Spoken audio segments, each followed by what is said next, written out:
E aí, pessoal, tudo bem com vocês? Eu sinto que esse vai ser um dos vídeos mais fodas que eu vou ter na vida nesse canal. E não porque eu seja foda, mas porque o livro sobre o qual eu vou falar, ele é simplesmente fenomenal. Eu acho que depois ele tá com certeza entre os meus favoritos e se eu não recomendei esse vídeo pra vocês até hoje é porque foi um grande vacilo meu. A gente vai falar de A Vida de Pi. Esse livro, a releitura desse livro me salvou da depressão. Depois de uma conversa que eu tive com o Leonardo, que foi providencial na minha vida, eu decidi reler esse livro e a releitura dele trouxe muita paz ao meu espírito, uma coisa que eu estava precisando muito, porque eu estava sem conseguir dormir de tão angustiado que eu estava.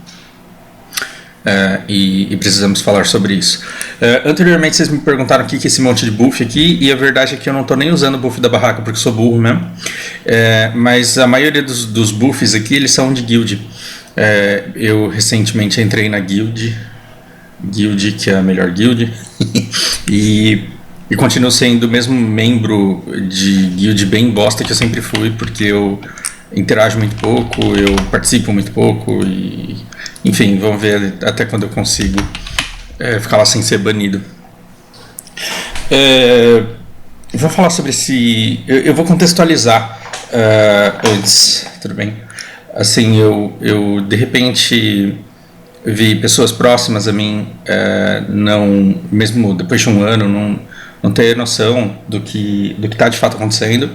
As pessoas sem discernimento a respeito de vírus, a respeito de como se proteger, a respeito das causas que originaram essa pandemia, a respeito da realidade acerca do tratamento de como que a gente lida com isso. Isso estava me adoecendo, porque a desinformação ela está matando muitas pessoas. A pandemia mataria pessoas de qualquer forma, mas a desinformação e as crenças acerca delas, elas foram devastadoras, os efeitos são devastadores até hoje. Então eu vi pessoas morrendo que não precisariam ter morrido se não tivessem conduzido as coisas da maneira que conduziram. E eu não estou falando daquela pessoa que não teve opção a não ser sair para trabalhar porque senão morreria de fome. Eu estou falando de pessoas que realmente encararam a pandemia de uma forma que na verdade ela não é. E é engraçado porque a vida inteira eu achei que a parte mais difícil da coisa seria entender minimamente o mundo em que eu vivo. É impossível absorver todo o conhecimento do mundo, é impossível saber tudo sobre todas as áreas, mas eu tinha uma ilusão de que, conseguindo entender mais profundamente determinados assuntos, eu conseguiria elucidar melhor as pessoas, eu conseguiria fazer com que elas enxergassem o meu ponto de vista. E eu percebi que as coisas elas não são tão fáceis assim. Então, muitas pessoas que eu julgava por não tomarem iniciativa de serem bons professores e de explicarem o mundo que eles conseguiam enxergar, eu deixei de ter ranço, de ter ressentimento, de ter um sentimento negativo em relação a essas pessoas, porque hoje eu acredito que de alguma forma elas tentaram. E o que isso tem a ver com o fantástico mundo de Pi? Aliás, a vida de Pi, né? Life of Pi. O que isso tem a ver? Muito provavelmente, se você não leu o livro, você vê uma história bacana de um menino com um leão. E eu lembro que eu assisti esse filme, só que eu estava mais entretido com a companhia do que com o filme propriamente dito. E eu fui confirmando ao longo do filme que ele é muito fiel ao livro. Então eu acabei não prestando atenção tanto na obra, mas eu fui confirmando várias coisas que eu tinha lido. E esse livro, ele começa de uma forma muito interessante, de um cara indo entrevistar alguém, escutar a história de alguém, e essa pessoa ela fala: eu vou te contar uma história que vai fazer com que você acredite em Deus. É interessante o quanto a iniciação, né, o início da vida desse personagem, ele parte da maneira como ele enxerga a fé, da maneira como ele percebe a fé, da maneira como ele percebe as religiões. Então você vê que em nenhum momento o filme ele pretende fazer com que você enxergue os animais de fato como animais. O que faz eu pensar que A Vida de Pi ele é uma versão muito superior do Bird Box. Vocês lembram daquele filme Bird Box que muita gente muitos cinéfilos falaram indignados que o filme foi horrível porque o monstro não apareceu, e que você cria um mistério acerca do monstro e o monstro não aparece no filme. Porque, tirando essa produção artística do filme, ele é sobre uma coisa muito maior do que meramente um monstro. Ele é sobre transformações psicológicas na cabeça de uma mulher num momento de gravidez de risco. Só que isso é muito subjetivo, e eu acho que a maneira como isso é absorvido depende muito da bagagem de cada um. Então, esse livro, Vida de Pi, ele cresce muito com a releitura, e ele depende muito da sua bagagem. E eu quero falar aqui especificamente sobre alguns pedaços desse Vida de Pi. Tem um momento em que o Piscine, que é tipo piscina, ele quer fugir, né, desse nome Piscine, porque tipo, zoou muito ele na escola, porque pissing é mijando, né? E o pessoal faz todo tipo de trocadilho possível. Are you pissing? Está mijando, né? You're Então, ele vai lá e consegue ressignificar o nome dele para ele fugir desse bullying quando ele entra numa outra escola. E ele vai lá e coloca e diz que o nome dele é pai. E aí ele associa isso ao pi, 3,14, tem que colocar um efeito mágico no nome dele, mudar as origens. E aí, de repente, a posição dele na sociedade muda completamente porque param de fazer bullying com ele. E isso você faz a sua leitura, e a conclusão que você tira disso vai muito de acordo com o seu próprio background também. Você fala, cara, quanta história louca. Sim. Tem uma outra fase muito emblemática, porque ele é filho de um dono de zoológico e faz parte da vida dele alimentar esses animais. E uma vez ele dá um vacilo e meio que coloca a mão dentro da jaula do tigre.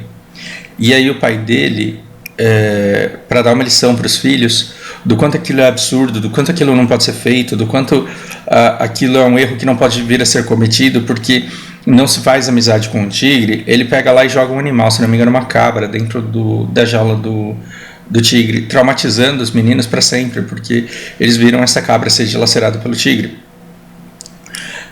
E o menino ele fica reflexivo no sentido de um animal que ele gostava teve que pagar por um erro dele, ser espiado por um erro dele para gerar uma consciência que talvez funcionasse, talvez não. E aí você discorre todo o pensamento que você quiser a respeito do sacrifício do Messias, né? do sacrifício. E esse livro ele trata de forma muito semelhante muitos outros cernes de dogmas, assim. E esses dogmas você só consegue pegar, você só consegue pescar nesse livro se você de fato conhece algumas religiões e você entende a ampla gama de opções de paralelos que esse livro permite você criar. Aqui vai ter spoiler, tá? A partir de agora vai ter um spoiler, então pare de assistir, pelo menos nos próximos 4 minutos se você não quiser ver.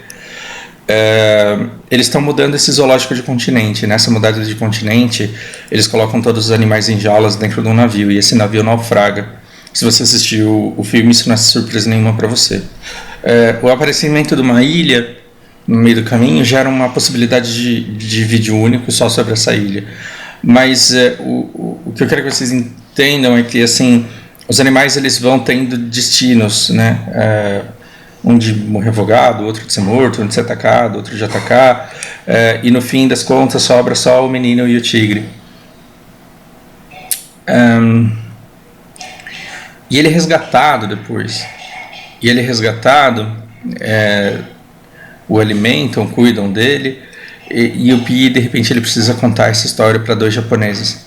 Ele precisa contar a história do que aconteceu para 2 japoneses. Esses japoneses eram da seguradora do navio. Ele diz, olha, a gente estava sendo transportado, e aí o macaco isso, e o tigre aquilo, e o orangotango isso, e esse foi o acidente da forma como aconteceu. E os japoneses eles olham para a cara do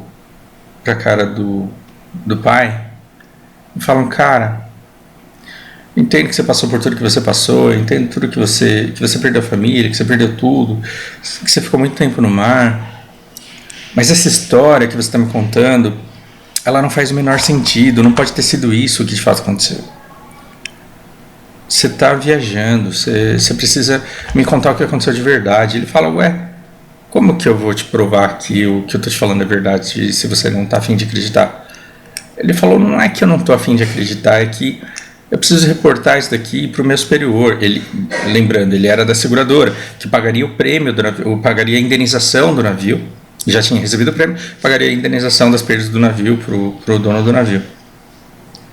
Ele falou, cara, eu preciso contar isso daqui pro meu superior, pro meu chefe. Eu não posso falar que teve um orangotango lutando com outro animal, que lutou com outro, que um tigre, que não sei o que. Eu preciso de uma história que eu possa contar para uma empresa que vai pagar a indenização desse navio que afundou. Eu preciso dizer como foi que aconteceu. Ele falou, tá bom, então faz de conta que o tigre é fulano, que o macaco é ciclano. E aí ele foi dando um personagem. Então tinha o açougueiro do navio, tinha o capitão do navio, já não lembro exatamente os personagens, tinha a mãe dele, tinha ele, e aí ele foi substituindo cada animal por uma pessoa.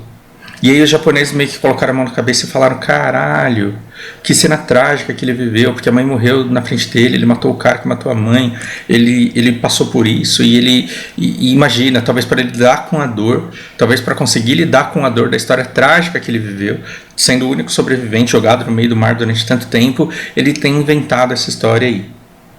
Né, porque perguntam cadê o tigre, então, e o tigre ele seguiu o caminho dele na ilha numa cena muitíssimo emblemática para mim. Eu falei que eu não prestei atenção no filme, mas o filme, diferente do livro, ele tem uma cena em que o tigre ele vira as costas pro Pi e vai embora, e aquilo você pode interpretar você tem uma multiplicidade de possibilidades de interpretação dessa cena que é simplesmente incrível, é uma cena fenomenal, caso você esteja na vibe de ficar buscando simbologia, de ficar buscando significado para essas coisas.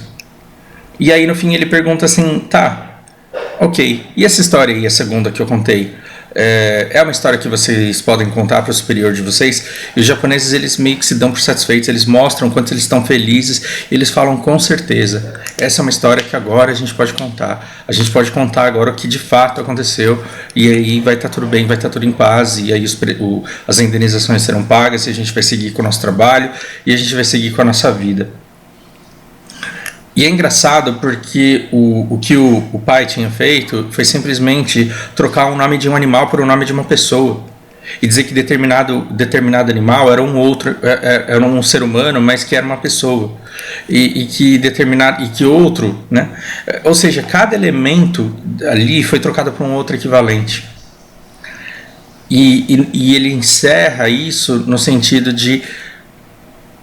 Ele encerra essa história toda, o escritor, agora eu estou falando do escritor, não do personagem, ele encerra isso de maneira genial, com o entrevistado perguntando para o entrevistador dele qual a história que mais te agrada, e ele diz, olha, essa história aqui me agrada muito mais, só que essa outra ela é muito mais bonita, ela é muito mais fascinante.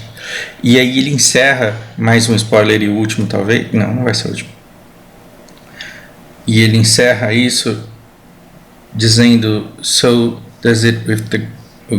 Eu esqueci agora. So does with God. Porque o cara fala assim, na verdade, no fim, é a versão que você escolhe a respeito daquilo que conta e que faz a diferença. E ele responde assim, com Deus também é assim. Eu não lembro exatamente qual era a frase que estava lá. Ele fala, com Deus é do mesmo jeito. Ou seja, quando você pega... descendentes de negros africanos e eles precisam dar uma imagem para Deus, eles vão criar Deus à sua semelhança. E quando você pega nórdicos e quando você pega europeus ou indígenas, eles vão fazer as suas representações divinas das suas tentativas de contato com o superior. E você não tem como provar que aquele cara que apareceu para o africano, que aquele cara que apareceu aquela entidade que apareceu para o índio, não é a mesma entidade que apareceu naquela sarça para Moisés. Eu acho muita burrice uma pessoa ser ateu convicta e dizer que ela tem certeza absoluta de que Deus não existe. Acho de uma certa limitação, mas todo direito, porque afinal de contas acreditar na inexistência de Deus também é uma crença, e é uma crença como qualquer outra crença. Mas se você entende se você é agnóstico e se você entende que nós não somos capazes de compreender a existência de Deus e de alcançá-lo, que nós não podemos fazer isso, também é muito complicado a gente invalidar experiências que outros tiveram e que eles interpretaram como manifestações divinas, porque a gente sabe que é a percepção pessoal do cara, mas a gente não sabe de onde que essa percepção acabou vindo. Então, é uma coisa muito complicada e no fim das contas, as pessoas, elas são pessoas, e independente da história que elas preferem, independente da perspectiva que elas querem, na grande maioria das vezes elas têm os mesmos valores. Eu só destacaria aí as neopentecostais, porque bom, nem elas, porque você não tem só, estou falando uma grande besteira aqui, em todas as religiões você tem uma mecânica de barganha, uma mecânica de eu vou fazer um sacrifício e você vai me dar uma recompensa. É que eu acho que nas neopentecostais isso daí é exagerado, é levado ao extremo. Você dá ofertas muito maiores e é muito mais ganancioso nas recompensas que você espera receber. Mas esse vídeo ele nem é sobre isso. Eu tô dando o pano, e é como se o vídeo começasse agora, porque a cena principal que me tirou da depressão, ela acontece muito antes e ela é muito mais simples. Ela é de verdade muito mais simples. E nessa cena, o pai ele fala, eu não entendo a dó que as pessoas têm de verem animais no zoológico. Olha que fantástico esse trecho, e tudo bem que essa derivação ela pode ser fruto da minha cabeça, ela pode nem estar no livro, mas eu quero que você entenda como eu absorvi esse pedaço dessa história desse livro.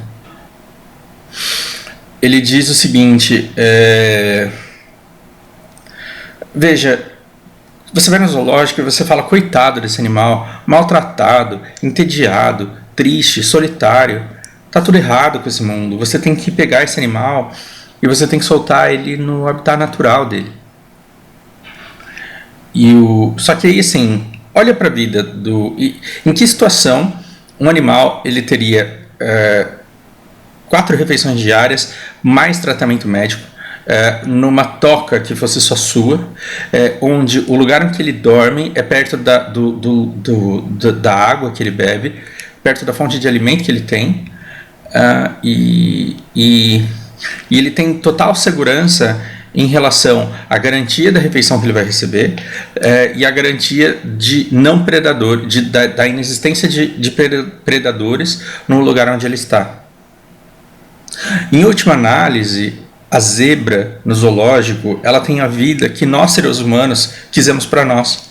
Porque a gente saiu da savana e a gente quis viver numa casa onde a gente cozinha a nossa própria comida, ou então pede delivery, muito mais emblemático ainda, mas a gente faz compras a cada 2 semanas, a gente cozinha na nossa casa, o lugar das nossas refeições, a cozinha, está muito perto do banheiro, está muito perto da nossa fonte de água, os muros e os portões, eles supostamente nos protegem de predadores, e a gente tem ali uma segurança com uma mini savana, com as necessidades e com os recursos disponíveis numa savana, todos numa mini savana que é a nossa casa.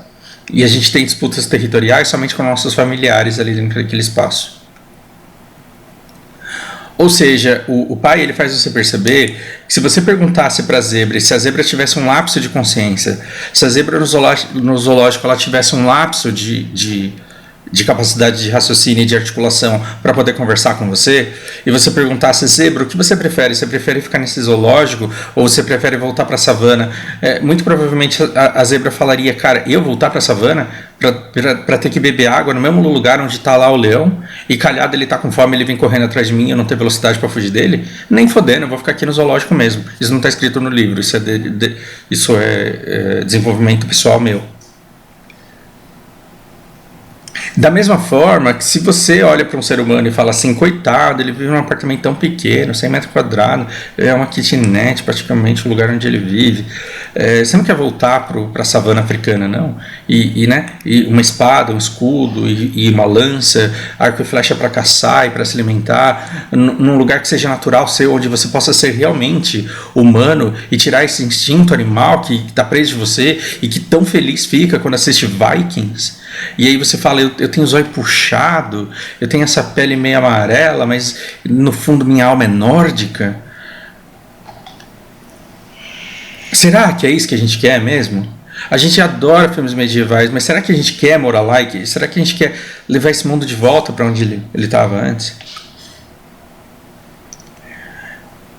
E uma conclusão que eu não havia tirado antes, na primeira leitura que eu fiz desse filme, é que o autor, talvez ele não quisesse trazer para você a consciência da perspectiva da zebra.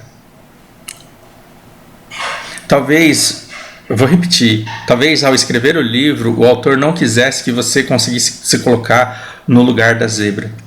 Talvez ele quisesse que você, dentre várias opções possíveis, colocasse o seu melhor amigo na posição da zebra.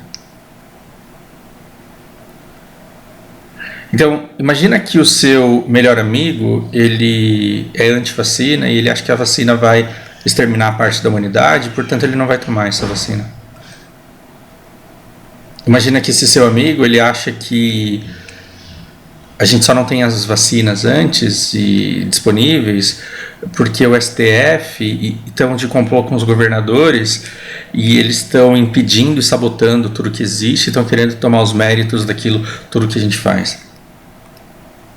Imagina que aquele seu melhor amigo, ele acredita que os repasses federais de dinheiro que já é repassado regularmente desde que o Brasil é do jeito que é, porque todos os nossos impostos vão para a federação e a federação distribui para os estados, isso sempre aconteceu, e todo mês uma determinada quantia é enviada para os estados. Imagina que esse seu amigo, ele decide acreditar que esse foi um dinheiro que o presidente passou para o governador para cuidar da doença, e não para cuidar da limpeza das praças, do cuidado com os hospitais, para sustentar o SUS, para manter todas as instituições, todo o funcionarismo público, todas as bolsas, todas as coisas que são dadas. Imagina que ele acreditou, ele acredita realmente que foi o presidente que deu esse dinheiro e que os governadores, com o apoio do STF, não gastaram na salvação das pessoas e que por isso que as pessoas estão todas morrendo. Perceba que nós somos como o Pi, a gente cai num naufrágio, e esse naufrágio desse navio, ele é muito emblemático. Porque a gente naufraga e estamos todos num oceano, e a gente não sabe bem de onde a gente veio e para onde a gente vai. A gente não sabe onde a gente vai parar, e a gente não sabe o que cada animal significa. A gente não sabe o que cada animal pode oferecer de risco e o benefício que cada animal pode nos dar. A gente vem para esse mundo com a missão de compreender o mundo, de se colocar nele, de maneira que a gente sobreviva minimamente. E depois a gente vai tentando entender os porquês. É claro que tem gente que vem com a sorte de não vir com esses questionamentos. Se você vem, se o Homer Simpson ele vem para o mundo e não tem no seu DNA a sede por essa compreensão, e ainda assim ele consegue o emprego em que ele tem que ficar apertando o botão o dia inteiro, então ele é uma existência privilegiada. Mas muitos de nós não temos esse privilégio, não temos essa sorte, e a gente vem para esse mundo querendo questioná-lo e querendo entender o que acontece, e nós não temos recursos o suficiente para entender esse mundo. E aí a gente desbrava, e aí a gente começa a estudar budismo, taoísmo, a gente vai para o hinduísmo, cristianismo, e você busca clássicos da filosofia, e você busca entender a nossa existência, e estuda relações humanas e tenta entender onde é que esse mundo vai parar. Você estuda história, geopolítica, você estuda o povo brasileiro, tenta entender os poderes, você vê as relações dos grandes capitalistas e o poder que eles exercem sobre a camada política que toma as decisões de como o dinheiro público vai ser gasto.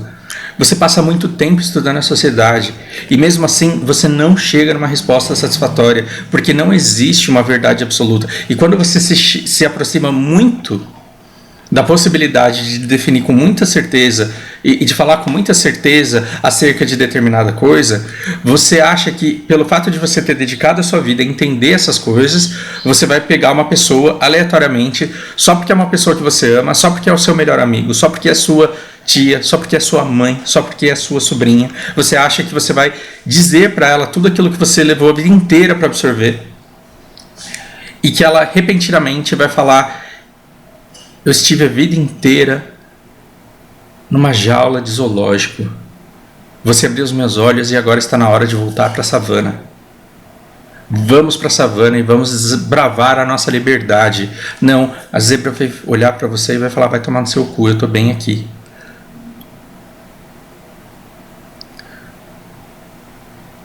E o que me fez sair da depressão, ou escapar dessa depressão na qual eu estava entrando, e eu estava tendo sérios problemas de dormir, sérios problemas de me consolar com a minha própria existência, é o fato de que eu entendi que, no fim das contas, vai fazer pouca diferença. No fim das contas, exceto as pessoas que a gente vai de fato perder porque se expuseram a risco sem precisar, no fim das contas vamos todos sair dessa e vamos todos continuar a viver. E assim como as pessoas elas vieram com suas crenças desde sempre, elas continuarão com as suas crenças para sempre.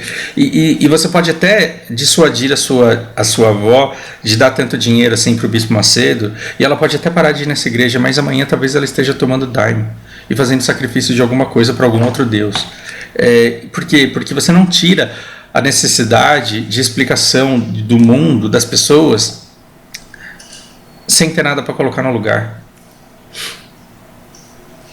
E a gente foi enganado no sentido de, se fulano é petista, se fulano é bolsonarista, então a gente não pode conviver pacificamente, porque a pessoa é mau caráter, a pessoa defende bandido, a pessoa é genocida. Se a pessoa defende determinado lado, não há diálogo, não há discussão. E aí eu digo, eu estou há mais de década na minha vida conseguindo conviver pacificamente com cristãos, evangélicos, testemunhas de Jeová, budistas, espíritas, com pessoas da maçonaria, do candomblé. Eu converso com todas essas pessoas, e toda vez que alguém me diz que Jeová esteja contigo, né, que a entidade X te proteja, eu tenho vontade de abraçá-la, porque ela está desejando o melhor para mim, o melhor que ela pode oferecer dentro do recorte de fé que ela tem. Então, eu estou cansado de achar que eu tenho que mudar alguém ou mudar a direção de alguém. Então, quando alguém diz que o Bolsonaro é genial, porque ele às escuras foi para Israel e voltou com a capacidade de construir um polo de vacina que vai nos salvar, eu não quero questionar isso mais, porque talvez eu esteja tentando tirar dessa pessoa a única base que ela tem para significar a existência dela, e para ter fé de que a gente vai conseguir sair disso inteiro. E no fim, nós estamos todos do mesmo lado, na mesma guerra. A gente está tentando sair dessa guerra inteira. Então, o pior que eu posso ser como ser humano é desejar a morte de uma pessoa dessa. Então a pessoa fala, o Bolsonaro ele foi para Israel e voltou com os segredos para fazer a vacina num polo secreto que vai aparecer aí daqui a pouco. Se eu desejo a morte para essa pessoa, eu estou sendo infinitamente pior que ela. Porque ela está tentando jogar glória numa pessoa que está tentando a salvação de toda a população. Então o máximo que ela pode estar errada, assim como um cristão pode estar errado, e assim como um macumbeiro pode estar errado, assim como um nórdico pode estar errado. O máximo que ela pode estar errada, mas a motivação que a faz ter fé naquilo que ela tem fé é a vontade do máximo de pessoas salvas. E se ela até desejar a morte de determinadas pessoas específicas da sociedade, eu tenho que entender que essas pessoas, elas de fato não existem. Elas são a representação do mal de acordo com aquela fé que ela escolheu para ela. E se é isso que está dando força para ela levantar todos os dias e enfrentar esse mundo pandêmico em que a gente está para sobreviver e para levar todos os seus amados, então eu tenho que desejar que ela continue com essa convicção, já que é essa convicção que está lhe dando força para seguir em frente. E eu tenho que tentar me colocar fora do grupo que ela tem como inimigo, e eu tenho que mostrar para ela o quanto ela é importante para mim, o quanto eu amo e o quanto eu quero que tudo isso passe logo, porque na guerra contra a pandemia estamos todos do mesmo lado e precisamos sair com o mínimo de sequelas possíveis e com o mínimo de perdas possíveis. Esse livro ele me trouxe muito mais paz. Às vezes eu me pergunto por que eu estava tão chato, e veja, quando esse jogo começou e tinha pouquíssimo conteúdo, o BDO, eu tô falando do BDO. Quando o BDO começou e tinha pouquíssimo conteúdo sobre ele na internet, eu comecei a fazer vídeos de como que você upava a culinária, de como que você fazia cada coisa que dá para se fazer no jogo. E de repente eu fui vendo o canal do Xuxa, o canal do Malaca, e o quanto eles dedicavam tempo a ter um conhecimento muito mais profundo do que o meu, e o quanto eles faziam conteúdo muito mais elaborado. E o canal desses caras me libertou, porque eu falei, cara, eles fazem um conteúdo tão bom que eu não preciso fazer. E eu estava lançando vídeo todo dia como se eu tivesse a necessidade de elucidar a humanidade em relação às mentiras que estão sendo contadas na pandemia. E o Vida de Pi, ele me mostrou que, na verdade, eu não preciso tentar dissuadir as pessoas de narrativas da realidade que elas já escolheram para ela e que elas não querem mudar. E na verdade, a gente está aí, desde que a gente se conhece, conseguindo conduzir a nossa vida baseada em crenças que podem ser completamente irreais.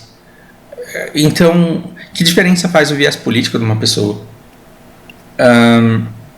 E se você diz assim que se todo mundo pensar como eu, então as elites elas poderão manipular o país a bel prazer, eu tenho uma má notícia para vocês: a elite já faz isso. A verdadeira elite, eu não estou falando dos políticos, a verdadeira elite desse país, que envolve até forças externas, estrangeiras, elas já são donas de toda a retórica, elas mantêm essa polarização artificial à custa de muito investimento. Elas já são donas de tudo, e o fato de a gente abrir os olhos das pessoas não significa que a gente vai conseguir fazer isso com toda a sociedade de uma única vez. E se a gente conseguir, da mesma maneira como a gente conseguiu o petrolão, o mensalão, e logo depois a gente pagou um preço muito alto, que foi com toda essa condução da Lava Jato e onde ela nos trouxe, e se a gente derrubar essa aparência artificial de polarização e mostrar quem são verdadeiramente as elites, a gente não vai ter união e educação para conseguir um movimento que de fato consiga mudar as coisas. Essa realidade ela só vai ser novamente distorcida e a gente vai continuar pagando preços cada vez mais caros. Então por que tentar mudar o país e não dedicar mais tempo ao nosso próprio jardim, ao nosso próprio quintal? Por que dedicar forças a todo o país se a gente pode investir tempo e